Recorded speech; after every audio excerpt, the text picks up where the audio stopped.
Welcome back to the Brandon's World Merry Christmas special. And as promised earlier in the show, here with me tonight is the one, the only Washington Commanders fan that is allowed on this podcast, my good buddy and former colleague at Buckshore Radio, Austin Arnold.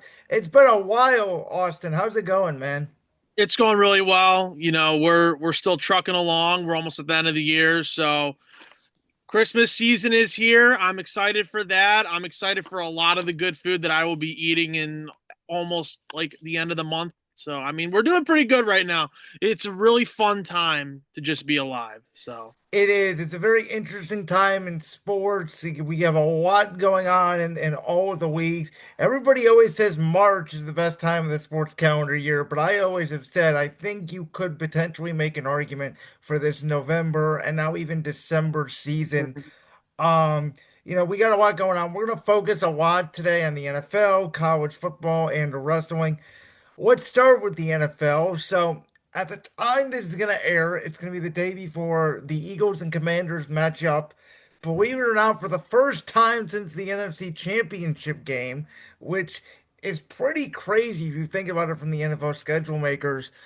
Obviously, at this point in time, we don't know for sure, though I am assuming Jaden Daniels will probably be back. Maybe this could be his first start back, though it could be the week before against the Giants. We are recording on December 4th of 2025. So, it's been the year of injuries for you guys, unfortunately. Um, but I mean, what else can you say about this team, right? yeah, I got a lot that I can say about this team, but to kind of keep it simple because I know we got a lot to talk about. Injuries have been very, very crucial, and that is a product of building a roster of mostly 30-year-old Yep. guys. So that's number one. And then number two, I think a lot of it has to do, and again, injuries do play a part in this, but again, when you have a defensive coordinator who should not be a defensive coordinator, you probably already dropped 3 to 4 games alone on that. So there's just been a lot of honestly, the offseason was pretty really weird with the whole holdout situation. I think when that was going on, that kind of set the momentum into something that I didn't think was going to happen. And that's just a year that this team is just down in the dumps again. It feels like 2023, but the only positive is that you at least you got your guy, maybe. So we'll see. Well, It's that's really that's the bad. difference to me. So we both know this has been a very strange NFL season. Mhm. There are teams that some people pick to be on the bottom and first place. The teams that are in first place, many people thought maybe are playoff contenders, though certainly not Super Bowl contenders. There are teams that have been to the Super Bowl, for example, one of them, 5 out of the last 6 years, that at this point, by the time you guys are hearing this, could be eliminated from playoff contention.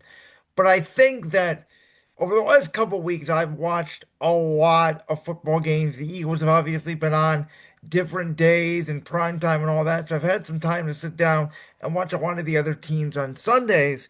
And what I'm watching is, to me, it's pretty simple. If you have a quarterback and you have a coach, you're going to compete and you're going to be in games and you're going to win games. I think it's one of the reasons why underdogs have done very well in betting this year. And if you don't, the Titans, the Browns, the Saints, the Jets, even some of these other teams, like in Arizona, for example, or Atlanta, if you're not even sure you have the right guy, you're not winning a lot of games. And I really think it's that simple. The quarterback play has gotten better, the coaching has gotten better, and the ones that have not adapted have fallen behind. Yeah, and that's what I've gotten to notice a lot too. And I'll use a team, for example, like the Broncos. I know it's a bad team to use, but I'm just going to use the Broncos in this sense. Um, Sean Payton's a hell of a coach. He's very good. And Bo Nix is one of the better quarterbacks from that draft class last year.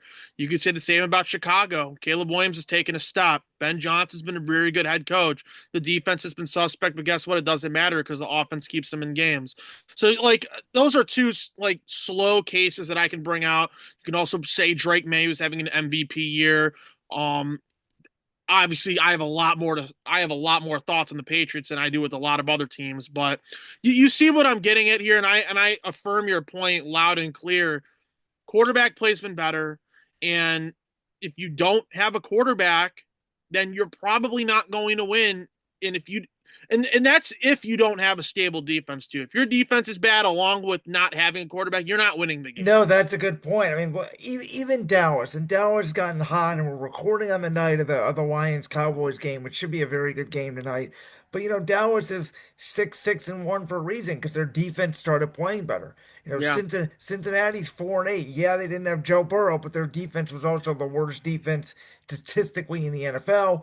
Baltimore was 1-5 to start the year, partially because Lamar Jackson's been hurt, but also because their defense was the worst defense in the NFL for the first month of the season. So, I don't know. I think that the Vikings are a classic example, right? Last year there's Sam Darnold, he's 14 wins. He doesn't play well in the last game of the year. He doesn't play well in the wild card game. They get rid of him. And all of a sudden, JJ McCarthy, yes, he's been banged up, but since he's been back, I mean, they look like a team that has no offensive identity. And this is a team that won 14 games a year ago. Yeah, he looks like, and I don't want to crown it too early because I think that would be pretty premature of me. But he looks like the worst quarterback in the draft class. Now, whether you want to say it's because he didn't have exposure playing last year because he was hurt and he's been hurt this year, that's fine. You can make your own conclusions, but they don't have a quarterback on that roster. And if they would have kept Sam Darnold, you're kind of on a double-edged sword almost, because if Darnold's playing bad, then you're going to call for McCarthy, and then McCarthy, he's playing bad. Like, they have just been really set up to fail. And I also think that Kevin O'Connell has not called the plays that he should be calling, and he's had a kind of a rough year as a play caller as well. So yeah, Minnesota, they have a hell of a defense, but they have no offense. And I feel for a guy like Justin Jefferson who signed all that money, and he doesn't have the guy that we think that can throw him the ball is getting him the ball, and it does not look good for Minnesota. They're just a classic team. If they have no offensive identity, like you just pointed out, but they have a great defense. Which honestly, I would wonder with the Broncos if they had no defense, would they be 9-2? No, Bo Nix, and I said this for the first 7, 8 weeks of the year. I think the first 8 games of the year, I thought Bo Nix played one good game against the Bengals, and I thought he Mm-hmm. had two good fourth quarters. The one at Philadelphia week 5, the one against the Giants, where they scored 33 points in the fourth quarter, and that was it. However, again, they are winning. And I think in a year where it's going to be a weird year, right? If Kansas City does make the playoffs and or Buffalo makes the playoffs, their first round matchups could be against either Denver or New England. And the higher seed I would think would probably be favored in that game, but I'm just going to close my eyes and take Mahomes or Josh Allen because I believe that they would be the better quarterback, and I'm going to live with the result, whatever happens with it. Yeah, I feel the same way. If Josh Allen, Lamar, I will say this just as like kind of a preface, even if the Bengals somehow run the table here, Well, and by the way, I do think it's possible. I don't oh, think it's it out of is the an neck of the AFC woods. North, in an AFC North that is so dysfunctional right now. Once I saw Burrow come back and do what he did against Baltimore, I'm gonna say it on the record. I honestly think they're gonna run the table and win the That AFC North. I thought that they were going to run the table and win the division. And with Baltimore, I don't know. Is Lamar hurt? Has he lost a step? There, obviously here in Philadelphia, we'll get into it about how they think the offense is broken here. Baltimore's offense looks more broken than anything I've seen. I mean, they can't even run the football. They I think they it, Go yeah. ahead. No, I'm sorry to cut you off. I think it's a product of. I think Lamar's truly not 100%. I Okay. think that's where we're getting at here. I think that when you are dealing with a soft tissue injury, and I can attest to this and speak to this as someone who has to watch Terry McLaurin hopefully every week, he did not look right when he went down. He did not look right in that Kansas City game when he re-aggravated it. Those are hard injuries to shake, and it's those soft tissue injuries like your hamstrings or your quads that may hamper your play. And I think that's what we're seeing with Lamar right now is I think he hasn't fully got healthy. And I think that's kind of the reason why their offense just is not playing well. And I know the defense is kind of picked it up, but they have not been good as well this year. And yeah, I don't know. I just think with Lamar in particular, he is not 100%. I think it shows. And you think, by the way, Pittsburgh misses George Pickens. I mean, they besides DK Metcalf, they have absolutely no deep threat down the field. Aaron Rodgers or not, I mean, they could have Mason Rudolph in there. It doesn't matter. Their offensive identity is run the football, throw a 4-yard slant to DK Metcalf, maybe throw one to Darnell Washington, and punt and hope you get a turnover. There is obviously calls for Mike Tomlin to not no longer have a job in Pittsburgh. It's weird, right? I'm watching the game Sunday against Buffalo, and I said this on the air. Tony Romo is drawing up what the Buffalo Bills are running, the same two exact run plays over and over again, telling Pittsburgh to stop it, and they just won't do it. Yeah, and I think I have been one person to say that I think Tomlin should have been gone a long time ago, and I they have thought last year, this I thought at the end of the Ravens game, the wild card game, and somebody, I think Albert Breer said it very well the other day. It kind of reminds him, and I'll give him credit for this, of the end of the Andy Reid era in Philly, where it was like, yes, we've had good success. Andy got us some multiple championship games, got us to a Super Bowl, but then you had the 2011 year where it was the dream team year. It did not work out, but they won four in a row to end the year. They ran it back, and then obviously it fell off the table though the next year, and Andy was gone, and both parties have obviously benefited from it. It's just time, it feels like. it's time. It's been time for a long time. I know that the Steelers are caught up in the organization. They try to act like a world class organization, and they do. They let their coaches have a long leash. They don't like to fire coaches really that much. But you're at a point now where Tomlin has only got you to two Super Bowls. You won one of them, and you have not won a playoff game since before COVID, like well before COVID. So The like, last playoff game they won was, I believe, that game. I think it was 2016 when they kicked 6 field goals to beat Kansas City. yeah. That was when Alex Smith was still the quarterback. Yeah, it's just been a long time since they've won in the playoffs. They only right now that team only cares about getting over 500, and I think the minute they don't get over 500 is when they would get rid of them. But begrudgingly, when I say that, it doesn't matter if you get over 500 for all these years in a row. It's time. It's like James Franklin with Penn State. It was time, and yeah, Penn State might be regretting it right now, but it's time. Like everything runs its course. Tomlin has to go, and he needs to go just to another team. He can go coach another team. He'd be a good head coach on another team with a fresh start. It's just time. Yeah, I had this argument with a buddy the other day. He said, well, the Steelers' identity is culture and defense. I said, yeah, so was the Bears from 1985 to 2025. And they finally got an offensive coach. And guess what? Right now, as we speak, they're the number one seed in the NFC. You can pivot. It's okay, Pittsburgh. It's time to pivot to offense. It's 2025. They lead the league in defensive spending, and I believe they have the oldest defense in the league. Yeah, they're up there in terms of age of defense, and they just got rid of Darius Slay Yeah. a couple days ago, and now he's contemplating retirement because the Eagles couldn't put the claim in on time or have the higher claim. And but like no, I understand what you're saying. I get what you're saying. It's true. They prioritize their defense a lot, and they need to focus more on offense, and they haven't for years. And for Pittsburgh in particular, I think the moment they can get rid of Tomlin, they should. If you want a stopgap coach, I would be fine with it because you there's a lot more you need than just I you would know argue they need a one better bad year. Be the worst team in the league, be a yeah, 2011 Colts, like how they tanked for Andrew Luck, yeah, and they have uh, to tank.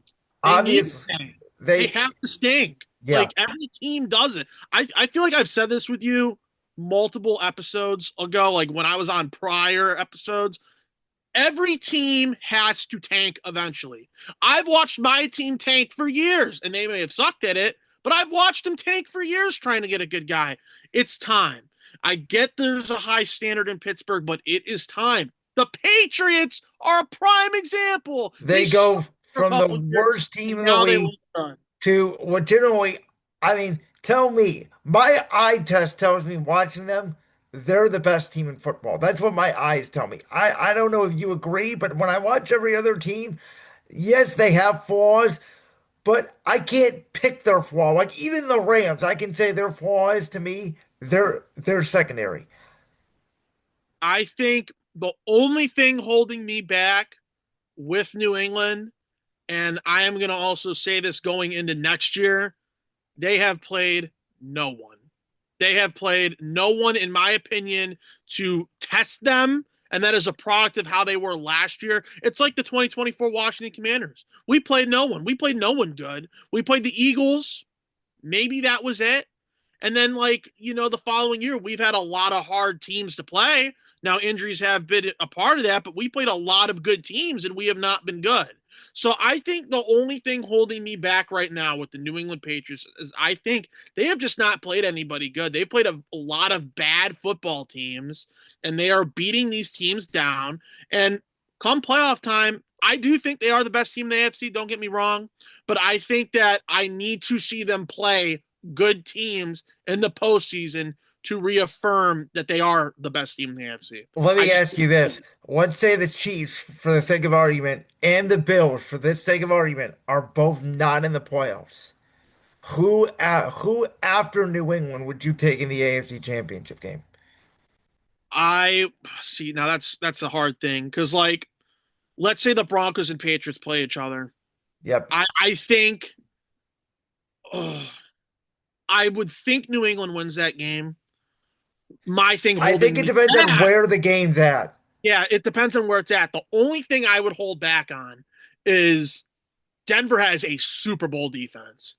That is a Super Bowl defense, and Yep. that is why the record is that good. And Bo Nix, I think, is good enough to win you the game. He's not a bad quarterback. They just have not been able to get it going on offense this year. For what reasons, I don't know. Is it play calling? Is it just, your personnel? They're winning games because their defense is a Super Bowl caliber defense. They are that good. So I think that if both of those teams played each other, like you said, it would be depending on where they play. I think the host of that game is going to win. So I want to get back to the NFC side for a little bit because I do want to let you give your opinion about my team. Obviously, my team's been through. We've lost two in a row. I hear all the noise. And a lot of you are asking me, what's your thoughts on the season and are they going to potentially collapse again and all this? And maybe it's just a naive reaction from me, but I'm like, I don't feel it, but also I'm like, kind of can't get mad at this team because of what they did a year ago. Like, do I think there's internal issues? Yes. Do I think Evan Patullo is not as strong as Kellen Moore? Yes. Did I believe this though going into the year? Yeah, I did because Kellen Moore was a hell of an OC, and Nick Sirianni to me is a leader. I think we're seeing the same thing with Dan Campbell in Detroit, where you lose a special offensive coordinator and you're going to regress. And I don't want to give Jalen Hurts his 10th play caller in 10 seasons, but if that's what it's going to take, that's what it's going to take. But I just think, everybody's giving this team their best shot. They're going to lose some games they're supposed to win, and they're probably going to win some games they're not supposed to. And I can't get mad because we are the champs. Yeah, and if that's your mentality, then I think that's where you as a fan should be, is that you're the champs and that's all honky dory, and you can't really be mad at how this season plays out. I don't think Philly wins. If you want my opinion, I don't think they win the NFC. They don't look like a team that's going to win the NFC. I would also say this to a lot of Eagles fans, and maybe this is not naive of me. If this is Kevin Patullo's first year of calling plays for a team, how do you think is it going to look? Right? That's I don't kind of know. my point. No, it is kind of That's my like point too. how do you think it's going to look? Do you think it's going to be so like sunshine and rainbows across the way? Like if this is truly his first year calling, it's going to take time. There's a learning curve. But if you fire him after a year, you're doing him no justice at all. I mean, that's just where I come from. It's And I'll be honest, unfair at I that. don't. I think I am putting it again. Maybe it's naive for myself because I've been used to the offensive line play, and our offensive line has not played up to expectations. They are bottom of the league this year. And again, I don't know if that's a scheme issue. I don't know if it's a coaching issue. I don't know if it's aging overnight. But that to me is the biggest problem with the offense. It's not the play calling because I've seen Patullo. We saw against Dallas, right? They go down touchdown, touchdown, touchdown. And then for whatever reason, to me, he struggles with the adjustment when teams adjust to him, which again may just be a young play caller thing. But I don't think the offense is so inept where it was a Brian Johnson situation where it's like, oh my God, this team completely collapsed. They look like they have no heart. They're getting beat by the 2-15 Giants 33-6. Yeah, I think for me it just comes to the I if you want my I think it's just trust. I don't think they fully trust him, and I don't think there's a full buy-in on that offense. I every week there's something new with AJ Brown and Jalen Hurts, and it's like there was these problems during the Super Bowl run because you heard the same stuff, and Yep. you're like it's irrelevant at that point because they won. So I think it's a trust thing. I do think some of it can be aging. They have had some injuries on the offense. I know like Lane Johnson's been hurt, Wayne and I John's been know hurt. Mawaya even got hurt. yeah, Jurgens missed a couple weeks. And Dickerson was out the whole training camp that no one talked about going into the year. yeah, And and I think again, that you again, know, injuries is a huge. I think it's a huge variable for why a lot of teams aren't playing the way that they should be. I feel the same way about Detroit. I mean, I look at Detroit and Philly, and they're pretty much the exact same team, is the way Yeah, I look at it. yeah, they are the same team. Again, these teams are just getting hurt, and it's not looking like the finished product that we've been accustomed to seeing.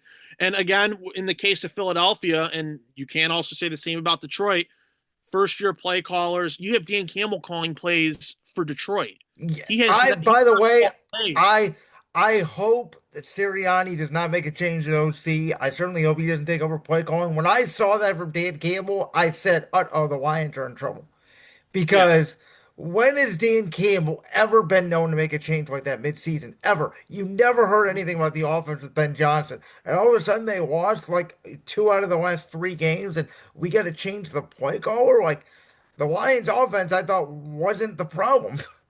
yeah.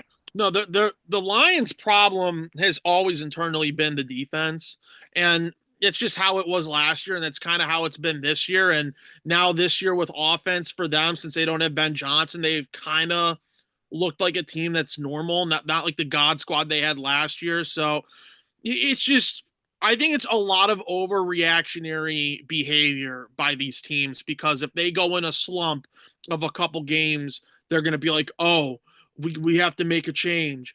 And that's kind of what's happened. Well, that definitely happened in Detroit. It's not happening in Philadelphia, and I don't think it should happen in Philadelphia because like I already alluded to earlier, you have a first year play caller. You need to give him at least the year, see it through. If it's truly that bad, then maybe you start reconsidering some things.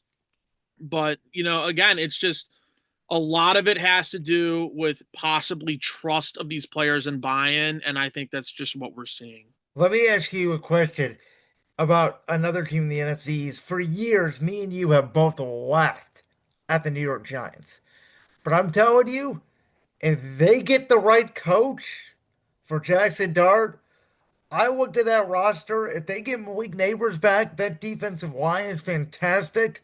You know, their running back situation with Cam Scadaboo. If they can make some improvements this year, and I'm saying, uh-oh, here they come, and I think it could be fast. I think they could be New England next year. They could, and it's looking like it. Uh, I think with me, the thing that I look at with the Giants in particular is, yeah, they're going to need a head coach. I also think Jackson Dart plays reckless. And I know that, that can be a thing that can help you. That can be a thing that can hurt you because you don't want to be known for having a lot of injuries due to your reckless play, like your playmaking ability at that point. So I think for me, and again, maybe it's also they play at MetLife, and MetLife gives a lot of teams injuries. Yes. We've known this over the years. So for me, I would say that everything does look promising for them. I even thought going into the year that they could be the third best team in the NFC East, given how I thought it was all going to play out. But I'm I clearly thought that too. not. But they have a lot of momentum. It looks really good. I think Shane should be fired. They won't fire him, though. I think Shane is just as much to blame as Brian Dable was to blame. And I think you can also say the same about the Browns. I think they just need to do a full clean Well, house. that was going to be my next question was about them. Yeah. And I think you can compare sort of Joe Shane and Andrew Berry similarly to it's like we both think they should have probably been fired, but they did both, you can make an argument, crush this year's draft, which may save them both another year. Yeah. I think more so the Browns than the Giants. But Okay. for like, again, when you look at the Giants and you look at how they've built the roster, their defense looks really good. They spent in free agency. They were getting guys like Javon Holland into this team who their secondary was bad. Paulson Adebo is a really physical corner that they have, and he wasn't even that bad in New Orleans when he was there. So he's been playing very well in the starts that he has had.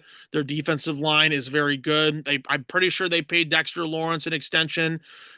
I don't know if they're going to be able to possibly bring back Thibodeau. It seems like he might be on the way out, given the Abdul Carter discourse, but Abdul Carter as well.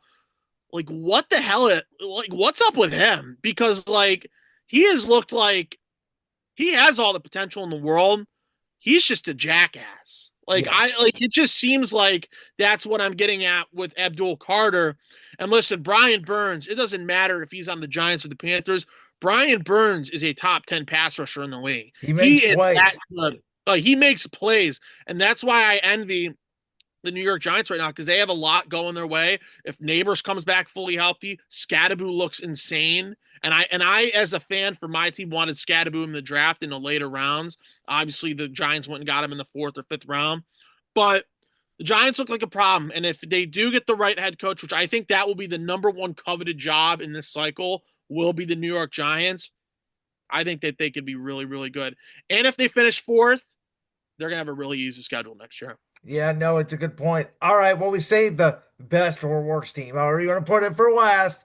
Um, this Browns team, I don't know. I mean, their defense is second best in the league. I think you could make an argument along with Denver and Houston is the best defense in the league. It's certainly a Super Bowl caliber defense. Miles Garrett is going to have a career year. He's probably going to break the NFL record for sacks in the season, and I'm sorry, it's not going to mean garbage. Um. I don't know what they do because this roster is not a quarterback away. I believe Kevin Stefanski and Andrew Berry have both been told you're safe, tank. I think it's one of the reasons why they did activate Deshaun Watson's practice window, and I could see a world very easily where even, before this airs, Deshaun Watson has already made his first start of the season. I don't know what to make of this team because I like some of the roster, but the offensive line and the receiving core needs a complete overhaul. And the only way I think they're going to do that is to move some of those older defensive pieces, aka a Denzel Ward. Obviously, I was preaching last year to move Miles Garrett and get at least two firsts and maybe a second for him, and they didn't do it. And so now I think you're stuck.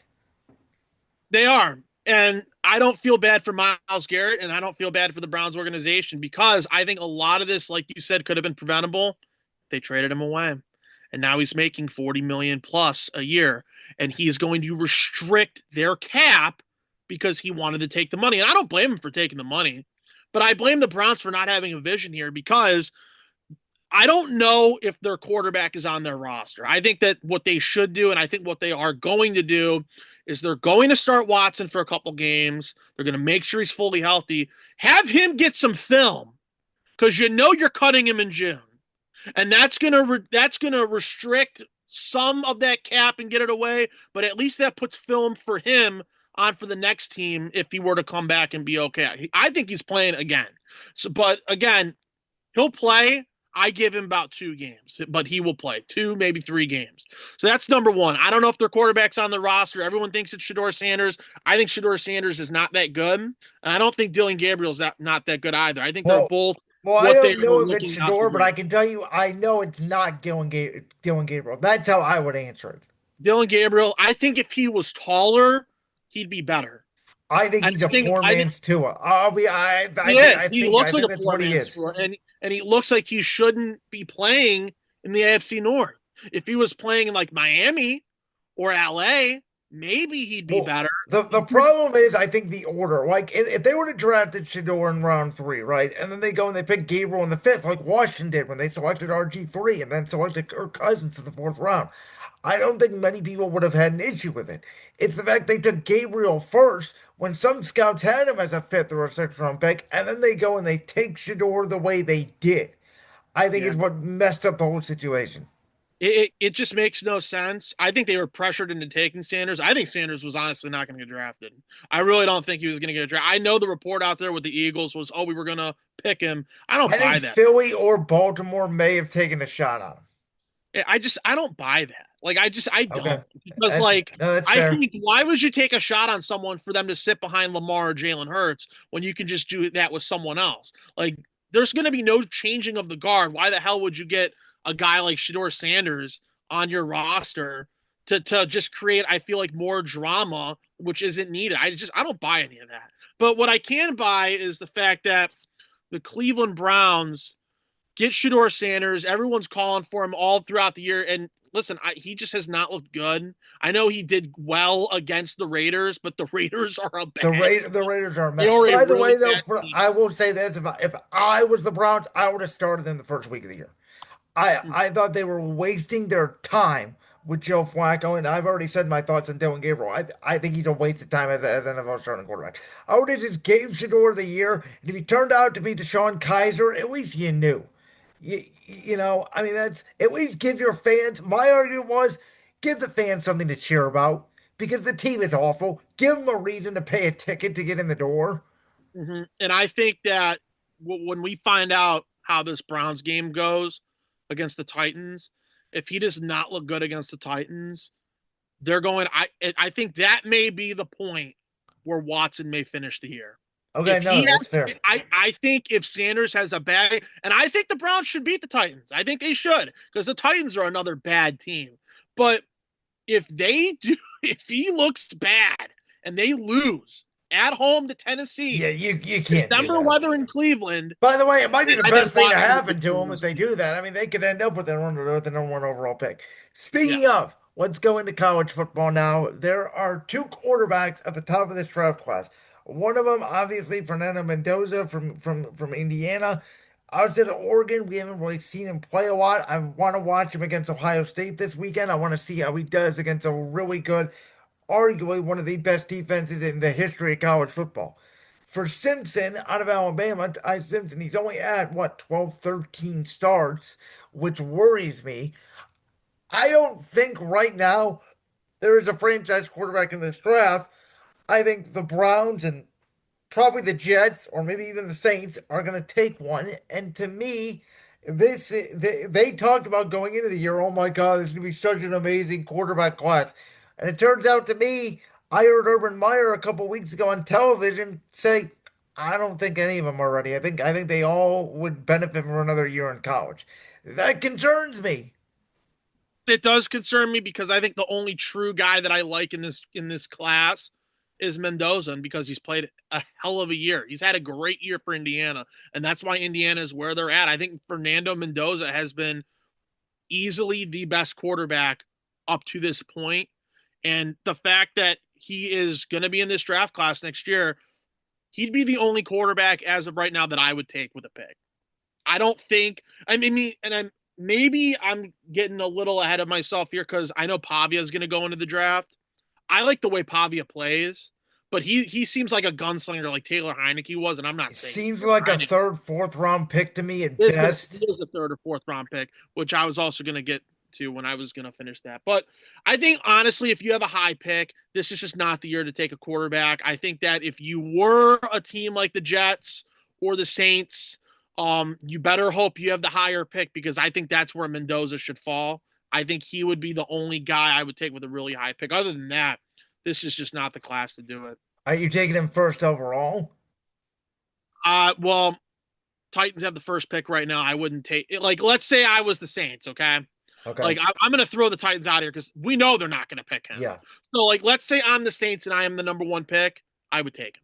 I Okay. would, and Hey, I think it would be because of the pressure of me being like, damn, I really took Tyler Shook and he has just not played good. So I'm gonna just try and hope that Fernando Mendoza can save my franchise. I wonder because I do believe I know the Titans and Saints play at week 16, but I think if the Browns were to beat the Titans this week, it's almost a lock that Tennessee is going to get that number one pick.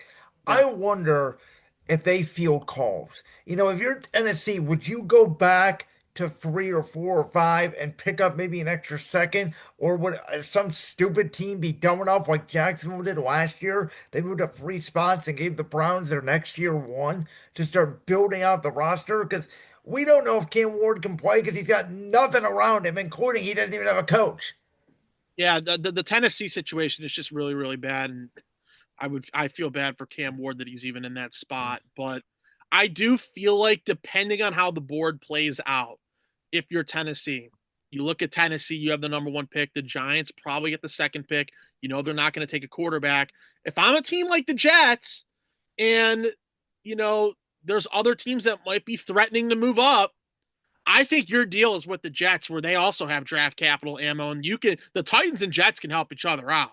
Like Yeah. I think the Jets would be the team to go up to one and pick up Mendoza because I think that Tennessee should field calls. They should. They have a lot more holes on their team than just, you know, wide receiver, running back. They got holes on the defensive side as They well. need 5 new offensive linemen. Yeah, and they already tried to pay for I think is I'm thinking of Dante Moore, but that's not who I'm thinking of. They paid for someone from Pittsburgh, and he just has not panned Yeah. out the way I thought he would. I forgot his name, but By the way, speaking of Dante Moore, I'm not a fan. neither am I. I think that Dante. Listen, he'll be a first round pick. Maybe he's a Cleveland Brown. I feel like the Cleveland Browns would easily want him, like just given who they've wanted at quarterback for the past couple seasons. Now I feel like he's the perfect Cleveland Brown, and he's also technically from Cleveland, so he would have a hometown tie. That I did not know. Yeah, he was born in Cleveland, raised in Cleveland up until high school. Then he played high school ball in Detroit. But just again, I think outside of Mendoza, he's the only guy I would really comfortably like in this draft. Everyone else, it's eye of the beholder for quarterback. I don't know. Like Any this is thoughts not the on Drew Adler? Maybe like that shoulder injury. Drew Aller. It sucks because with Drew Aller, if he would have had a good year, he probably would have been up near the top. Drew Aller's probably going to be a day three pick. That's what Wow. I think. I mean, I that's think, like a Matt Barkley projection. yeah, I think he's going to be a day three pick. Maybe he'll definitely be day two, but like he's a day three pick in my eyes. Okay. Well, I said, I'll be honest with you. I probably have watched less college football just because of my schedule and I've been busy and all that, than I usually have. But it's also I know there's all these teams and everybody's, beating up on each other and all that, but I have not found really that there's a lot of good teams this year in college football. It's been another strange year in college as well. Like my eye test tells me Ohio State's easily the best team, and outside of Michigan, you can make an argument they really didn't play anybody. But yet, I'll pick them to win by 14 points against anybody in the country because they look faster, more talented, better coach than any team I've seen this year, and it's not even close. Yeah, the Browns look not the Browns, excuse me. The I mean, Buckeyes. they look like they could beat, and we say this all the time, like, oh, the NFL guys are faster. I think Ohio State could beat about four NFL teams. I don't know if they could beat the Browns because the Browns' really good defense, but they might. Yeah. So I think what I'm going to get out of, with these conference games and when they get played, I'm going to see how Indiana looks against Ohio State. If Indiana looks like they can hold their own, which I believe they will, I think it will be a field goal game, then I think you have some arguments of who you think your number one team is at that point. Regardless, I think Ohio State is the best team, and it's not even close. I know that they've had slow starts, and I know that's been kind of a reason why people are just off the wagon with them, but they played Michigan and they beat the hell out of them. And I know that Michigan's not that good of a team. Texas early in the year, when Texas was 1 and Ohio State was 3, I know that was like the initiation for both those quarterbacks, and it was a defensive, grimy battle for most of it. Obviously you have to take that into account that they beat Texas when they were number 1 at the time. Yep. So outside of those two games, like yeah, they've played no one, but they've clearly looked like the best team. And again, Indiana has beat Oregon, but how good is Oregon? We don't know. I don't know how Oregon looks. I think Oregon they struggled against Iowa, and Yeah. They should have lost that game. yeah, they should have lost that game. They And have they had should have lost to Penn State. That's what started the James Franklin meltdown. They should have lost that game. Dante Moore, what was that game? 3-0 in the third quarter? yeah, and Oregon. Oregon just somehow found a way to win because James Franklin at that Yeah. point couldn't win the big game and he still hasn't, but that's besides the point.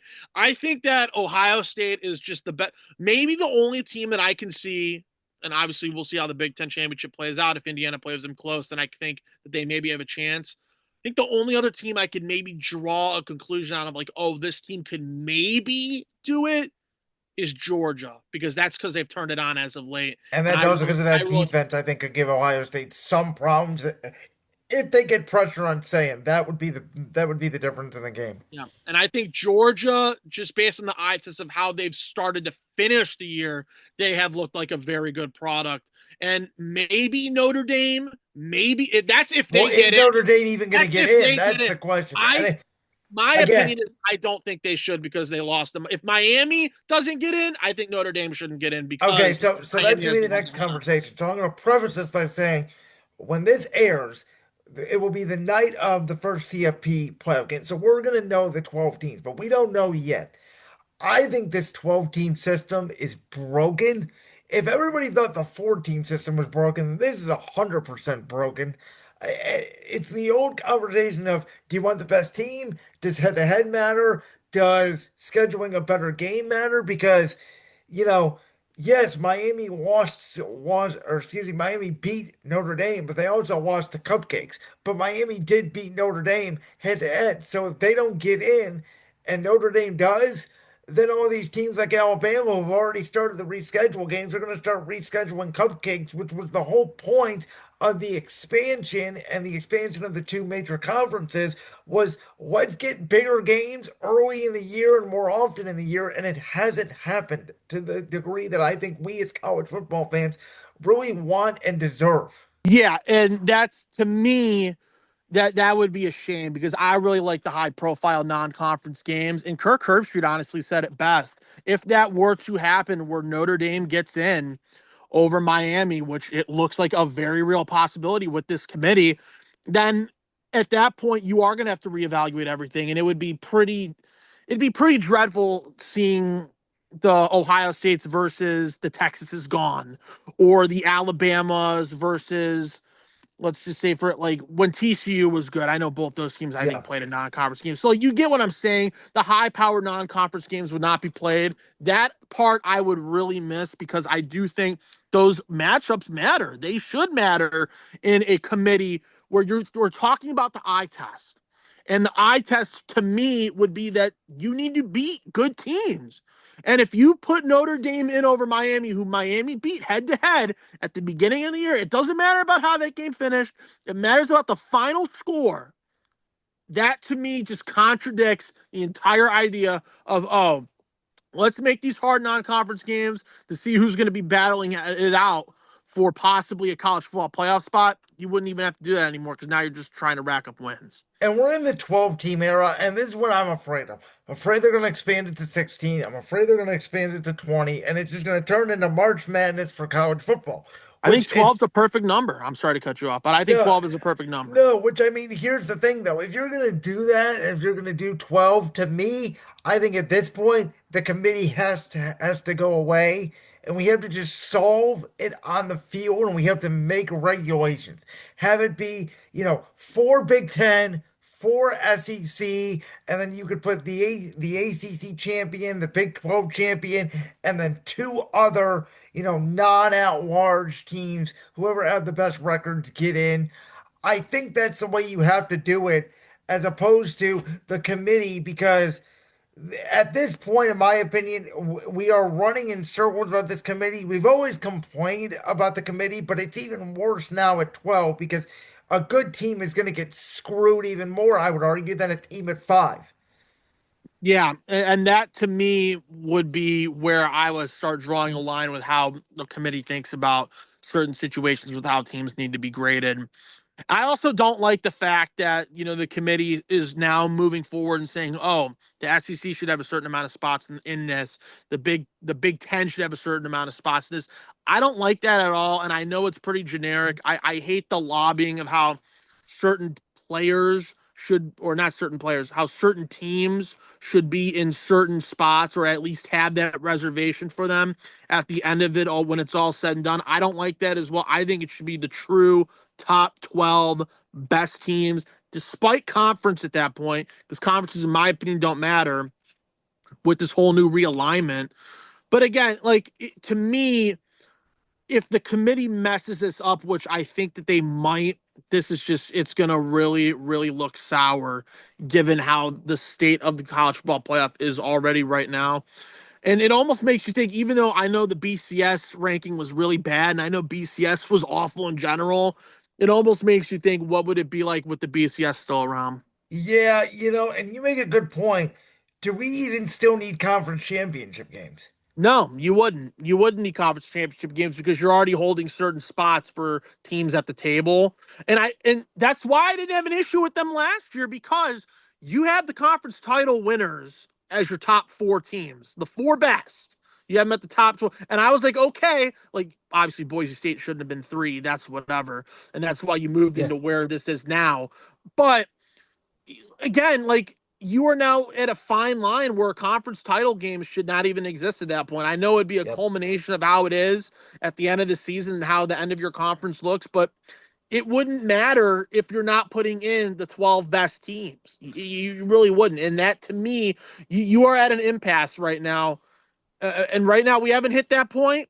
Obviously, we'll see what happens when the rankings do come out, and I'll be very judgmental. But right now it looks like it could be heading towards a very chaotic 12-team playoff. So the Lane Kiffin situation pissed me off, and it's not that he left the Old Miss for LSU. To me, if he wanted to do that, he should. But the timing to me was ridiculous.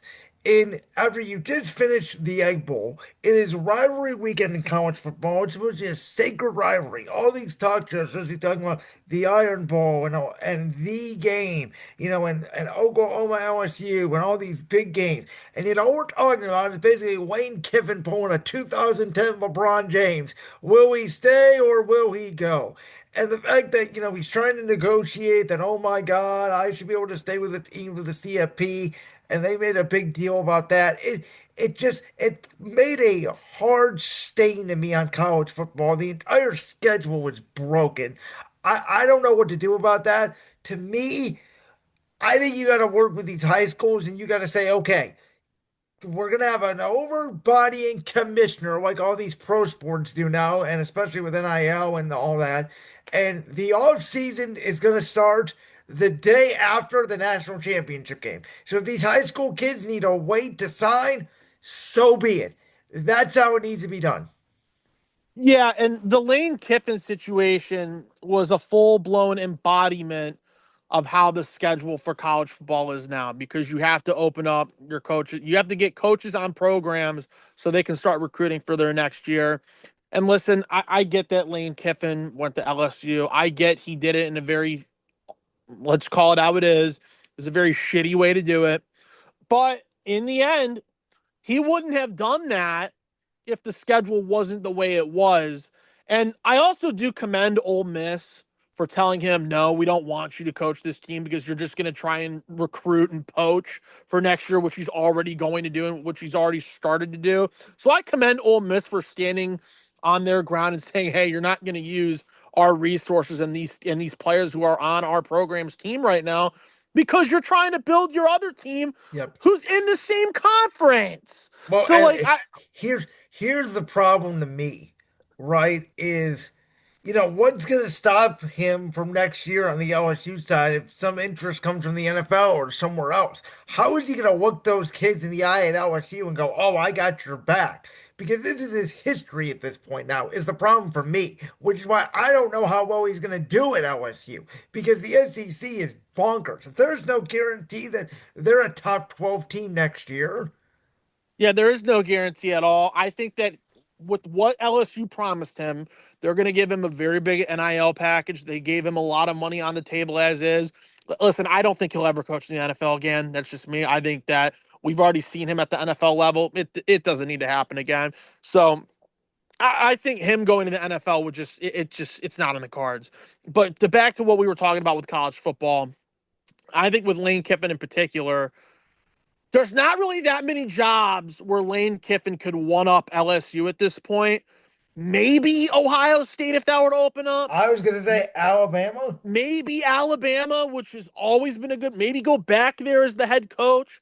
I mean, there's not that many teams that could one up the LSU job. I don't see him leaving LSU. I mean, I especially don't see him leaving now because his daughter's dating one of the linebackers, which I also thought was really ironic. Is that, oh, you're gonna go coach your daughter's boyfriend's team now, who is also in the same conference, and that was just a big ordeal when that game was being played this year. How they were just saying, oh, maybe he's already trying to put it in the cards or something. But no, I do think with Lane Kiffin, it's just the Lane Kiffin case is he only cares about himself and he won't really care about anyone else. And I don't see him, like I said, I don't see him taking another job that is higher up than LSU unless it's like an Alabama or an Ohio State. That's I fair. don't see that. I don't see that happening. I think he'll stay with LSU for a very long time. And if it stinks and it doesn't pan out, it even looks worse for him. All right, last note on college football. What the hell do we do with Belichick? I think Belichick is gone. I think he's gone. I think UNC, and listen, UNC is they played better at the end of the year, and I'll give them credit. They started putting it together and started racking wins and actually looked more competitive. But no, I think that the whole Belichick, it's got to stop.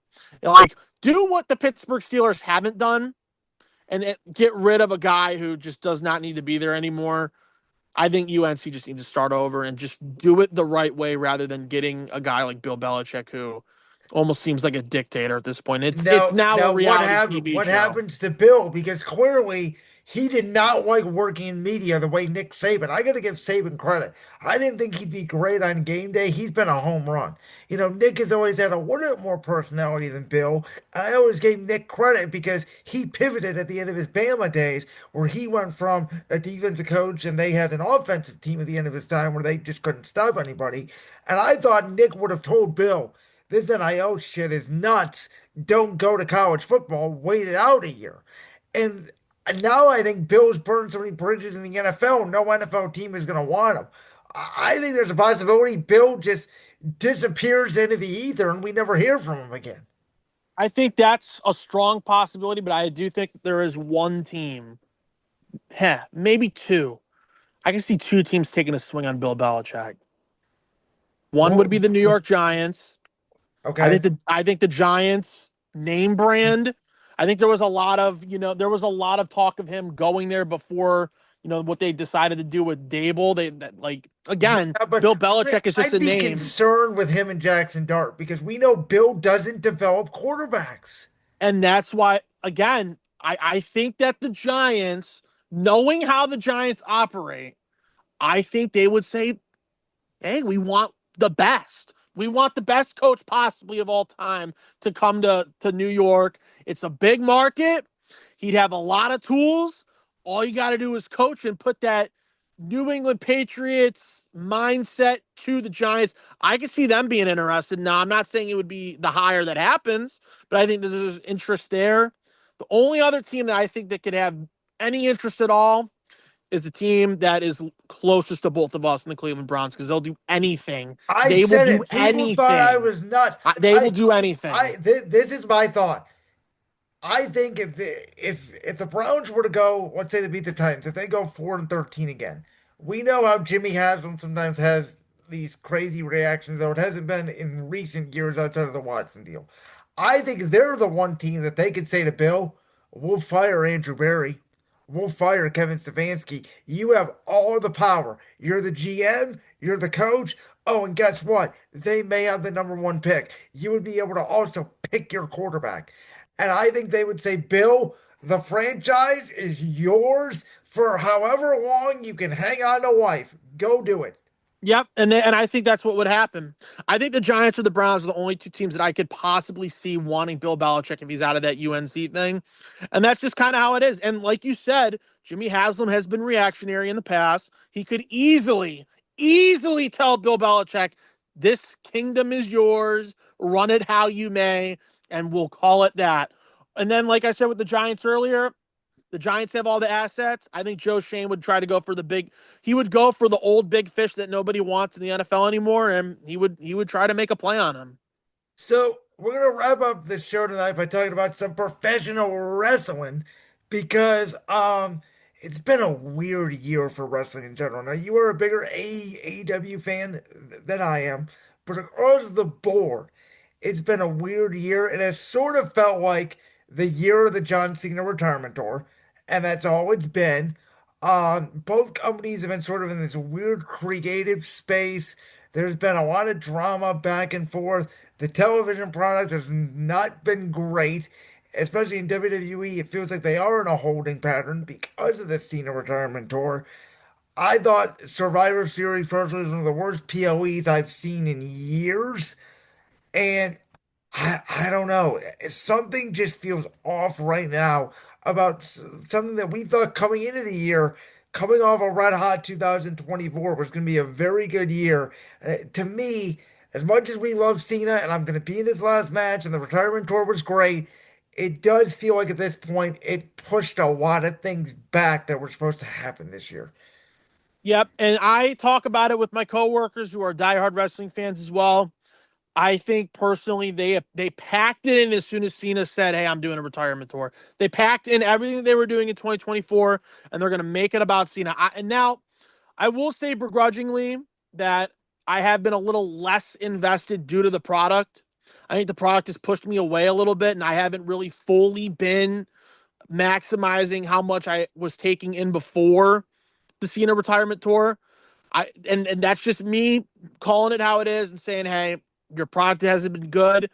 You're catering to John Cena, which I understand, but you look at WrestlePalooza, you look at Survivor Series. Those two PLEs in particular were awful.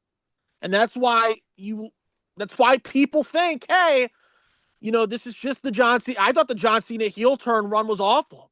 I thought it wasn't good. I thought that a lot of the stuff that they tried to plan this year has just not the way it just did not go the way I thought it would go. And I think that you are seeing it. And my hope is that they get back on track next year and go from there. I think that this was a complete wash for the WWE once they said that retirement tour was going to happen. I understand that. I can give them a pass if that were the case, but it is just not good. And when he does retire, it will sting for a lot of fans who grew up watching him in particular. If you're going to the match, that means you cared about John Cena a lot.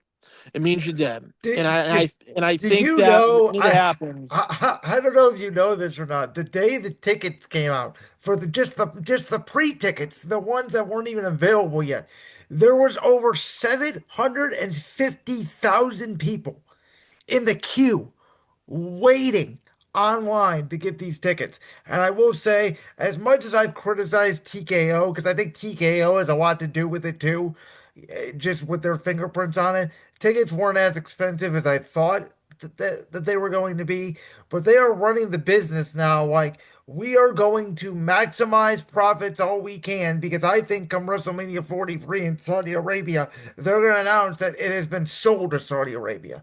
That's my yeah. theory. Yeah, I thought when 42 was named for Vegas, and then when I see 43 get sold to Saudi Arabia, my initial reaction is who's going to be the highest bidder every year because that's who's going to get WrestleMania. It's taking the family joy, it's taking the variety out of wrestling, and it's all about money. And that's what TKO's been since the moment they came to the forefront. And that to me is why I haven't really been invested as well. I think that TKO is doing a lot of wrong, and I know that they've Yes. done some right, but they've done a lot of wrong, and they've ripped out some of And my passion from and watching WWE I this did past maybe it year. was naive on my part. I did not think that they were going to be hands-on. I thought it was going to be Yeah. Dana White's going to do UFC, Triple H is going to do WWE. We're just going to go because WWE was having record sellouts, doing record gates before they came on. And I thought they were just going to come in for the ride and reap the benefits. And they have, I mean, they turned the John Cena last match thing into a highest bidder situation because it was Yeah. supposed to be in Boston, the TD Garden, and at the last Yeah. second, they said no, it's going to be at DC in the Capital One Arena. Yeah. And again, it's just They only care about money. They said in interviews that the family consumer aspect, the family affordability that Vince McMahon tried to sell to these fans for years, that's gone. Now it's all about trying to maximize your profits. And it's been very well documented with this entire year taking place with how that was. So I think for me in particular, when you look at TKO and how they've done with the UFC, I thought they've done fine with the UFC. I think they're more of a UFC product. I think when you go to the WWE side of things and they're trying to be hands-on the way they are, it just hasn't worked out, and you've seen. And I don't know what's going to change. I don't even think anything's going to change. I think they're still going to try and do what they can, but it's By just a the way, shame that they it's they just a have shame. also allowed WWE now, and this is gonna be my next topic. So they have a relationship with Netflix for Raw, USA Network gonna be seeing Universal for SmackDown, CW for NXT, Peacock for NXT and Saturday Night's main event, ESPN for the main PLEs. They have almost a deal, and Paramount Plus, by the way, if you include the UFC now as well. Yep. So under their relationship, they have a deal with almost every major media streamer, I think, in the world, besides maybe Amazon Prime.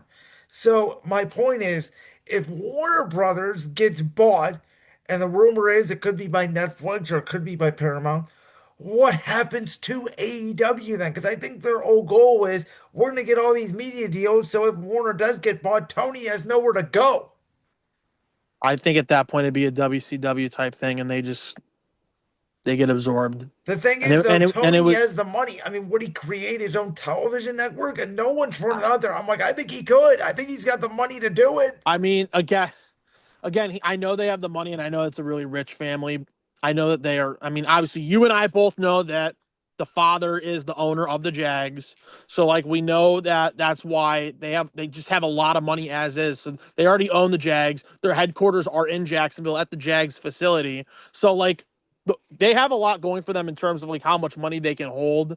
It's not like they're financially inept.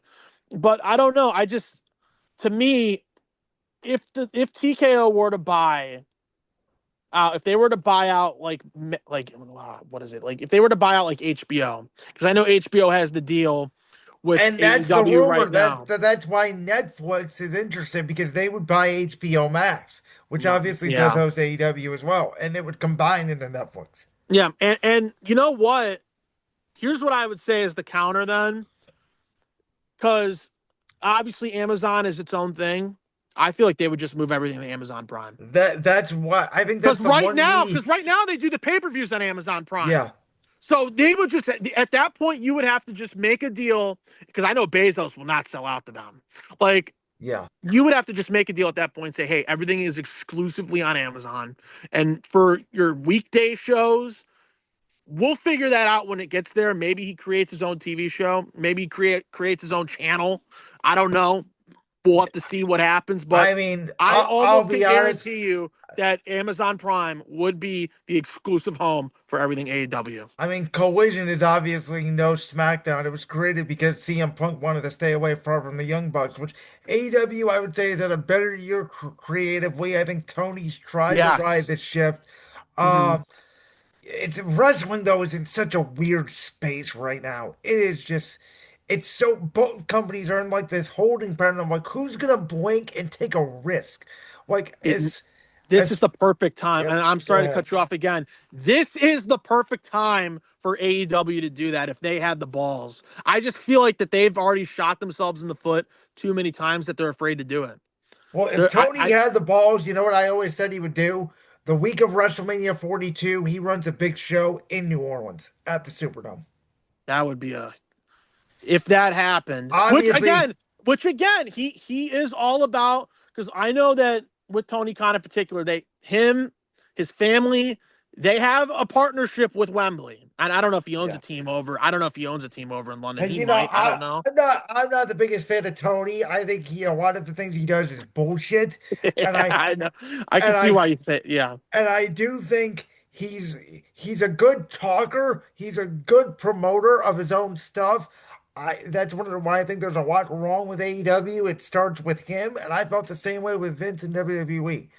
And I know a lot of people again want to point the finger at Triple H, and a lot of this, yes, creative. Some of it may be on Triple H, but I think some of it is TKO just saying, Don't do anything. Just stay tight and rake in the profits. And some of this is out of your control. Yeah, and again, you take a look at the brand naming, like you said with TKO and WWE. They have the name brand recognition. They know that they are the number one product, and they know that they can basically quote unquote do no wrong. But I see some of these people on TikTok. I see some of these people on social media. They are all swaying towards AEW as of this year because the product has been better over there. I know people don't want to hear it, but the product has been better over there than it has been with WWE because of them punting it away I would for say the Cena. Now, last I three expect months that year to. easily. I I would not say that over the whole course of the year as a whole, because I think WWE has had some good moments. You can make it. I thought the from Evolution to SummerSlam, I thought was the best creative period of the year for any company. I thought SummerSlam was probably the best PLE of the year from any company, in my opinion. So, but you could certainly make an argument ever since that moment, since Cena lost the title back to Cody, it's felt like everything is Cena and maybe a little like Jey Uso borderline stuff over here, and that's it. And that's where AEW is sort of taking that momentum. Yeah, and again, you need one company to falter for the other one to possibly get on top. And right now with AEW, again with AEW, it just seems like they've been pressing all the right buttons, and it seems, and with some of these other wrestlers, like I think these wrestlers are starting to lean on Tony Khan a little more. Like I've been hearing interviews from Swerve Strickland, like, hey, I'm gonna try and make this like a John and Vince type of thing, where I'm gonna lean on Tony and see what he wants. It seems like a lot of these other wrestlers are doing that, and they're just embracing it rather than trying to go AWOL and trying to do stuff that's just out of the ordinary. But I don't know. Out of everything that I've seen this year out of both companies, I think AEW has had the better pay-per-views as a whole. I'm not saying which ones are better than others, but That's as fair. a whole, the pay-per-view products have been better for AEW than WWE. And it's just been them doing what they do best, hitting on the pay-per-views. Yes, they gotta fix the booking during the week. You always need to fix that booking during the week. When I went to the AEW show, I believe it was in September, maybe it was either September, October, or August, one of those 3 months. I thought AEW did a really good job. I thought they did a very, very good job with how they ran that show. I thought some of it was a little silly, but I thought they did a really, really well job filling out the Wolstein Center. And hell, all those fans want a pay-per-view in Cleveland, and I think they're going to get one in the next 2 years. But again, product in terms of pay-per-views and PLEs, I think AEW has just been better than WWE as a whole. I'm not saying there's certain ones that are better than others. Can I throw you my main event pitches for WrestleMania real quick? Yes, please do. Okay, night one.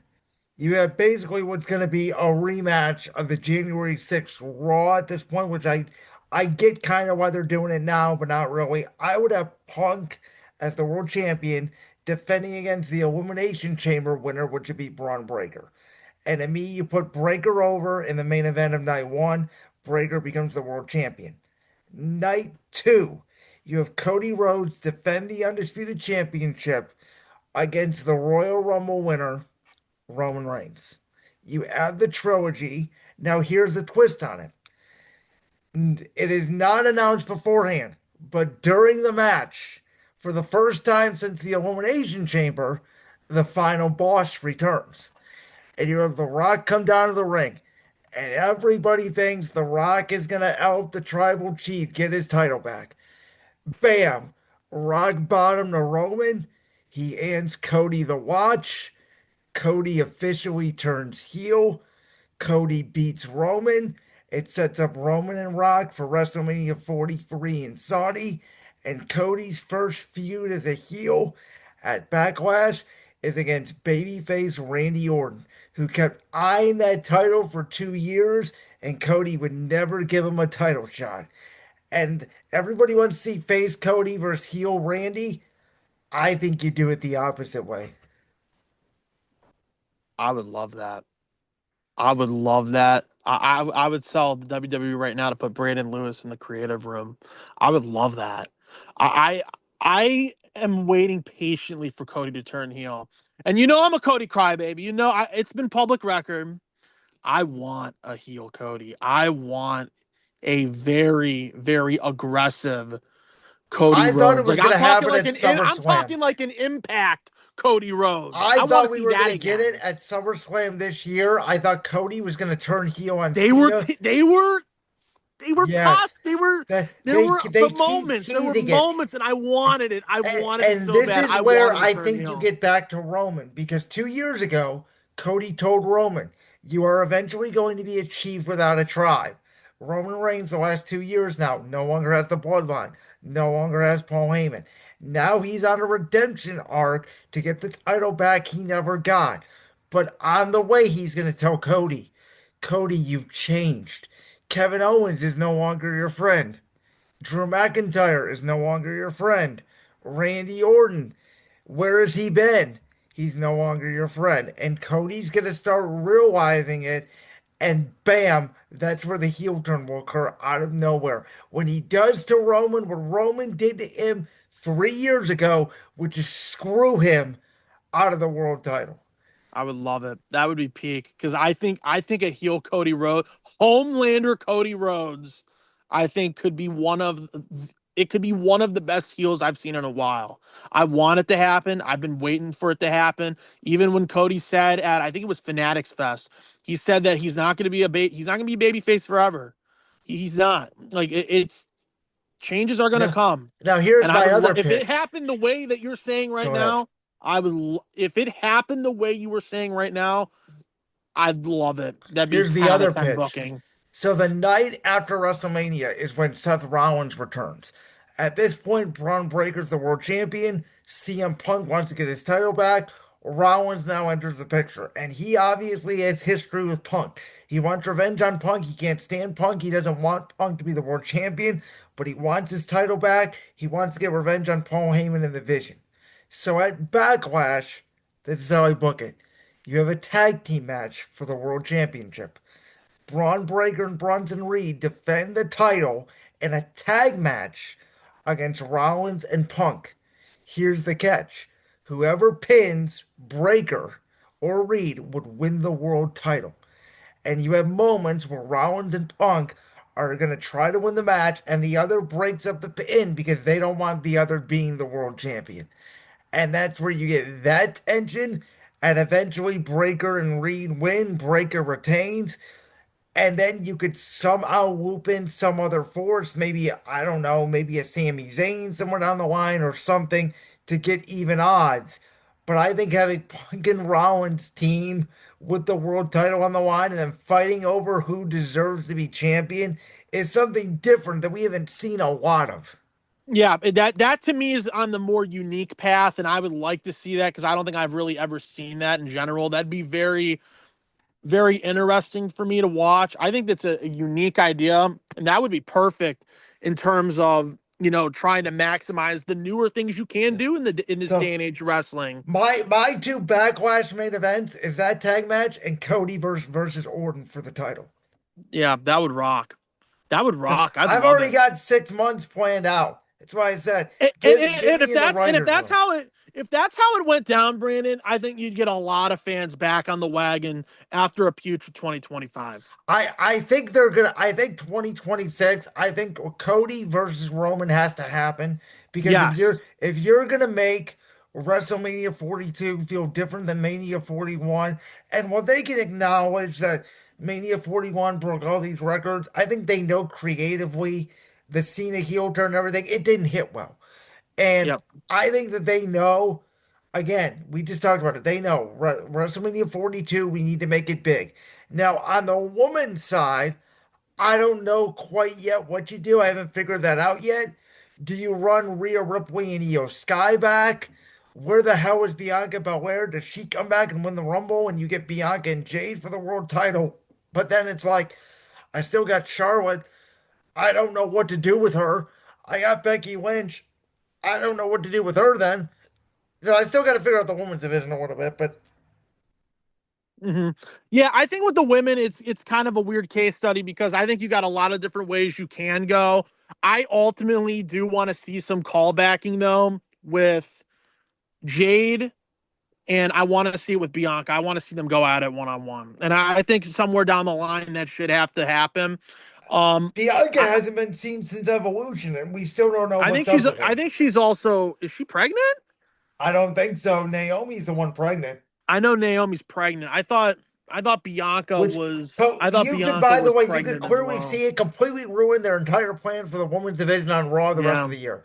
They have Stephanie Valkyrie has been an interim champion. She barely, I think, even knows she has the title. They have Hmm. their whole plan for the rest of the year was Naomi. That's the other thing with WWE this year.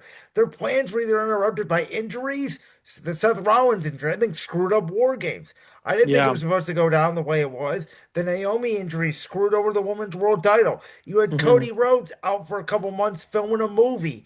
You had Roman Reigns out for 2, 3 months filming a movie. You had McIntyre out for basically the whole build to SummerSlam because he was stuck in Ireland or Scotland or wherever. Yeah. I mean, again, a weird year.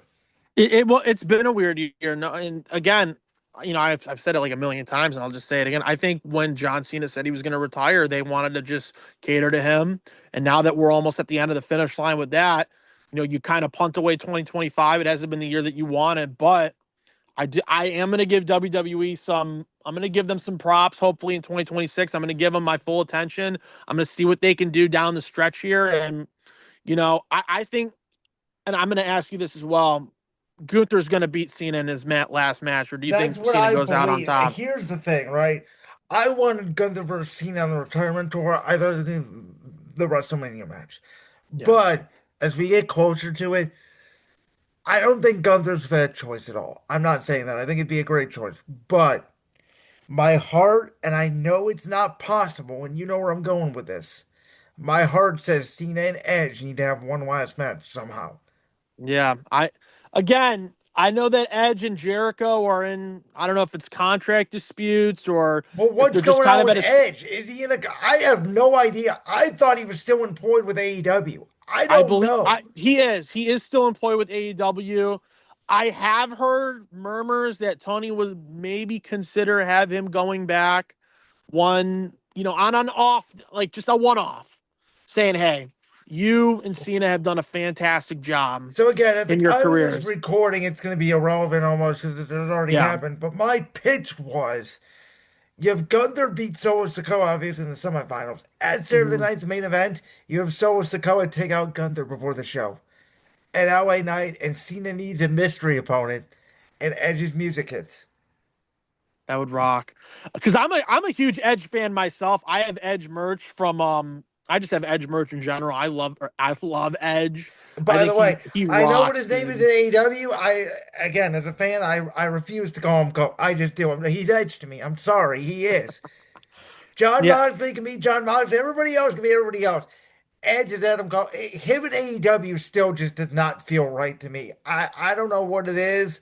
Well, it'd be like if Randy Orton left WWE, or it'd be like at this point, I don't know, like even Moxley leaving AEW to go back to WWE doesn't seem right.